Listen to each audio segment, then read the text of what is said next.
दोस्तों, आज हम बिहार के मधुबनी जिले के जयनगर हायर सेकेंडरी स्कूल के बारे में बात करने जा रहे हैं। दोस्तों, आज भी इस विद्यालय के आसपास के इलाके में इस कॉलेज को एक भूतिया कॉलेज माना जाता है और इस विद्यालय को भूतिया कॉलेज माने जाने के पीछे कई कारण हैं, लेकिन उनमें से एक कारण सबसे ज़्यादा महत्वपूर्ण है जो इस कहानी में आगे आपको सुनने को मिलेगा। तो आखिर इस कॉलेज को एक भूतिया कॉलेज क्यों माना जाता है और इस कॉलेज का ऐसा माने जाने के पीछे का रहस्य क्या है, चलिए जानते हैं। इस कहानी में पूरी कहानी सुनने के बाद दोस्त यकीन मानिए आप भी काफ़ी डर और सहम जाएंगे। दोस्तों, इस विद्यालय को एक भूतिया और रहस्यमय कॉलेज माने जाने के पीछे के वजहों में से एक वजह सन 1984 के घटना है, जब आनंद शर्मा नाम के एक शिक्षक जो बिहार के चंपारण के रहने वाले थे और उनका पेशा टीचिंग का था, जो बच्चों को शिक्षा देने का काम करते थे। सन 1984 में उन्हें पढ़ाने के लिए मधुबनी जाना पड़ता है और जिस विद्यालय में उन्हें पढ़ाना था वो विद्यालय वही भूतिया college Jaynagar higher secondary college था। लेकिन जब वह अपने घर से यानी चंपारण से पढ़ाने के लिए मधुबनी निकलते हैं तो उन्हें उस विद्यालय के बारे में कुछ अजीब अजीब बातें सुनने को मिलती है।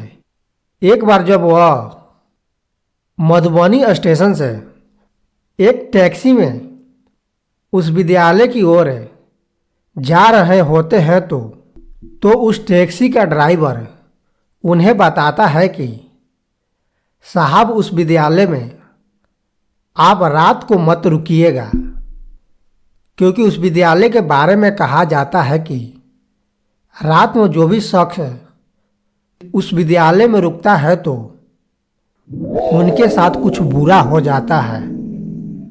और इस तरह की घटना पहले भी घट चुकी है। ड्राइवर की इन बातों को सुन आनंद शर्मा हंसने लगते हैं, क्योंकि आनंद शर्मा को इन बातों में बिल्कुल भी विश्वास नहीं था और वे भूत प्रेतों में यकीन नहीं करते थे। लेकिन जब वे विद्यालय के पास पहुंचते हैं तो वे देखते हैं कि विद्यालय एक सुनसान जगह पर है और विद्यालय का जो स्ट्रक्चर यानी जो बिल्डिंग बना हुआ था काफ़ी पुराना और वीरान था। इसके बाद वे विद्यालय के अंदर दाखिल होते हैं और विद्यालय के मेन दरवाज़ा को खोल देते हैं। लेकिन जब वे जैसे ही दरवाज़ा खोलते हैं उन्हें एक ठंडी हवा महसूस होती है, जो आमतौर से बिल्कुल अलग था। उस समय गर्मी का मौसम चल रहा था और हवाएं काफ़ी गर्म थीं, लेकिन यह हवा काफ़ी ठंडा था। विद्यालय के अंदर काफ़ी सन्नाटा होता है और बेंच और कुर्सियाँ इधर उधर टूटी फूटी फेंकी हुई थी। उस विद्यालय के दीवार भी काफ़ी जर्जर और प्लास्टर उखड़े हुए थे। उन्हें दीवार पर एक घड़ी भी दिखाई देता है जिसकी कांटा 3 पर आकर रुक गई थी। ये सब देखने में थोड़ा अजीब लग रहा था, लेकिन इन बातों पर आनंद शर्मा अब तक ज़्यादा ध्यान नहीं देते हैं।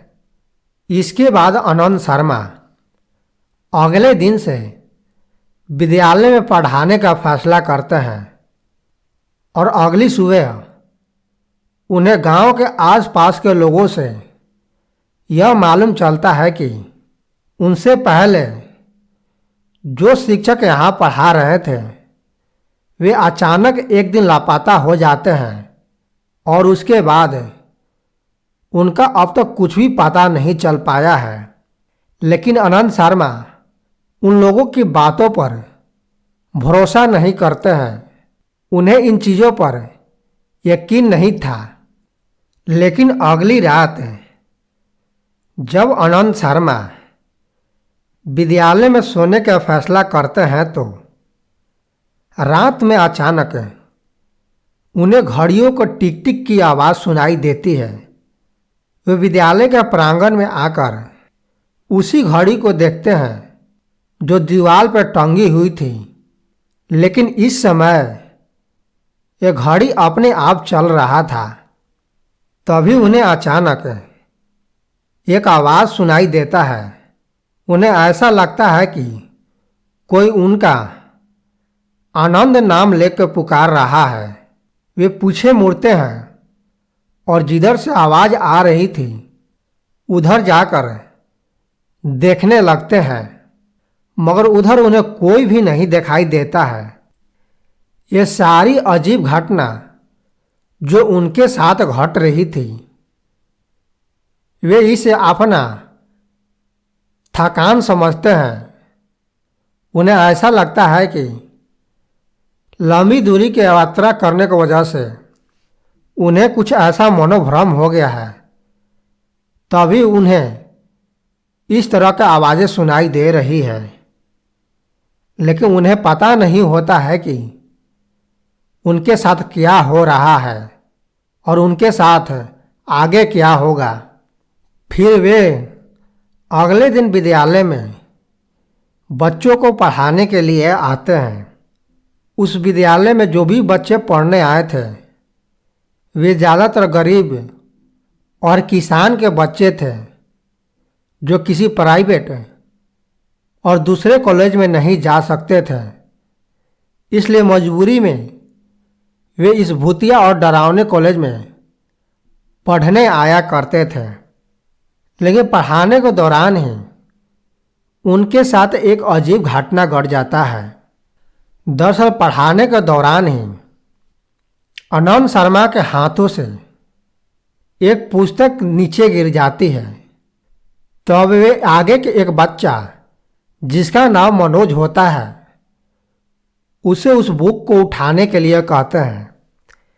लेकिन जब बच्चा बुक को उठाने के लिए बेंच के नीचे झुकता है तो वो फट से चीखते हुए ऊपर आ जाता है और सर से डरते हुए बोलता है कि सर वहाँ से कोई मुझे देख रहा है।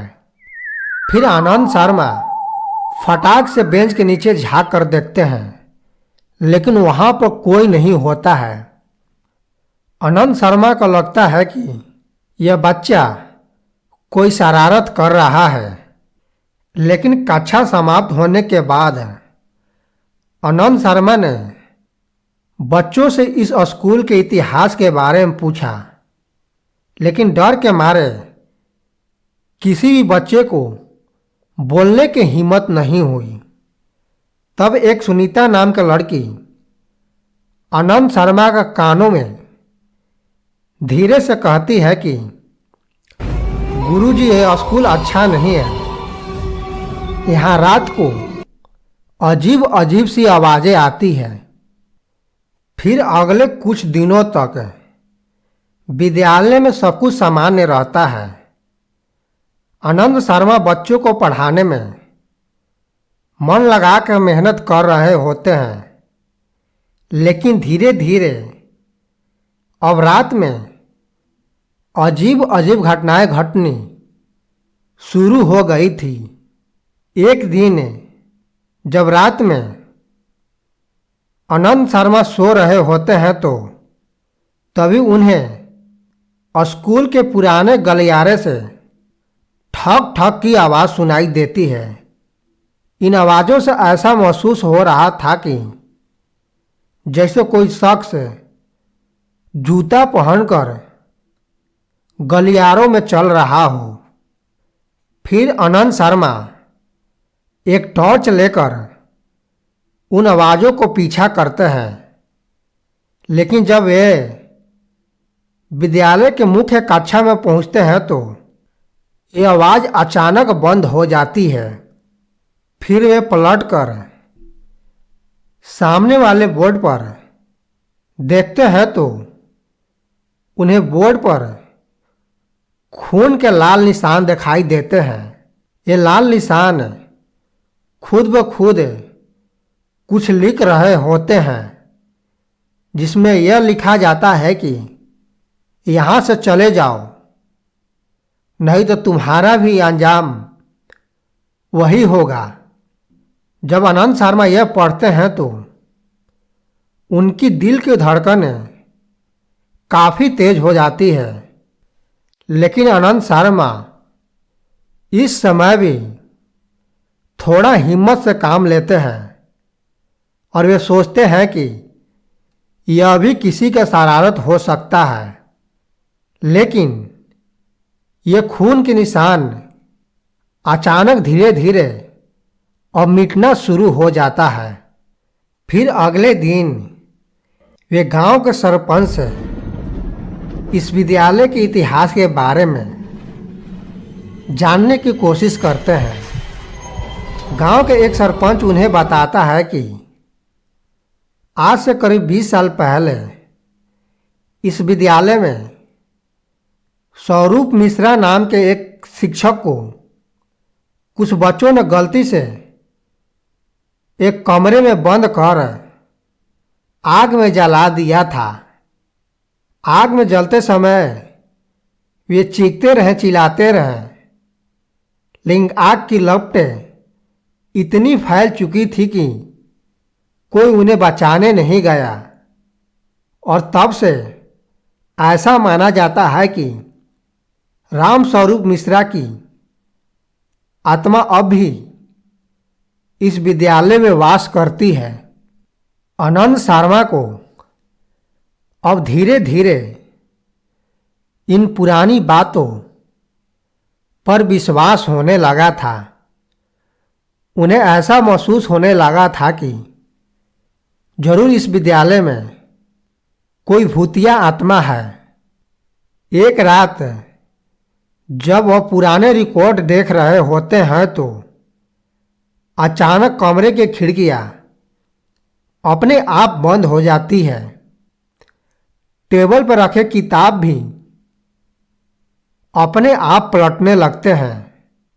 तभी उन्हें उसी जले हुए कमरे से किसी की आवाज़ सुनाई देती है, जिसे सुनने पर ऐसा महसूस होता है कि कोई रोते हुए कहता है कि तुम लोगों ने मुझे क्यों जलाया। इन आवाज़ों को सुन आनंद शर्मा काफ़ी डर जाते हैं और एक कोने में खड़े होकर कांपने लगते हैं। फिर आनंद शर्मा हिम्मत कर उसी कमरे में दाखिल होते हैं जिसमें राम स्वरूप मिश्रा को जलाया गया था। कमरे के अंदर घुसते ही उन्हें एक अजीब सी दुर्गंध महसूस होती है। यह गंध खून जैसा महक रहा होता है। तभी कमरे के कोने में उन्हें एक कोई बूढ़ा व्यक्ति दिखाई देता है, जिसकी चमड़ी जली हुई होती है और शरीर से खून बह रहा होता है। उसकी हाथ की अंगुलियां काफ़ी बड़ी बड़ी होती है और उसका पूरा शरीर आग के तरह तप रहा होता है। आनंद शर्मा को वहां पहुंचते ही वह बूढ़ा शरीर उससे यहाँ से चले जाने के लिए कहता है। आनंद शर्मा यह सब देखकर कांप रहे होते हैं। तभी वे देखते हैं कि उस बूढ़े व्यक्ति का हाथ अचानक लंबा होना शुरू हो जाता है और उनके गले पर आकर दबाना शुरू कर देता है। फिर वे तुरंत बेहोश हो जाते हैं। अगले दिन जब उनकी आंख खुलती है तो वे उसी कमरे में खुद को जमीन पर लेटा हुआ पाते हैं।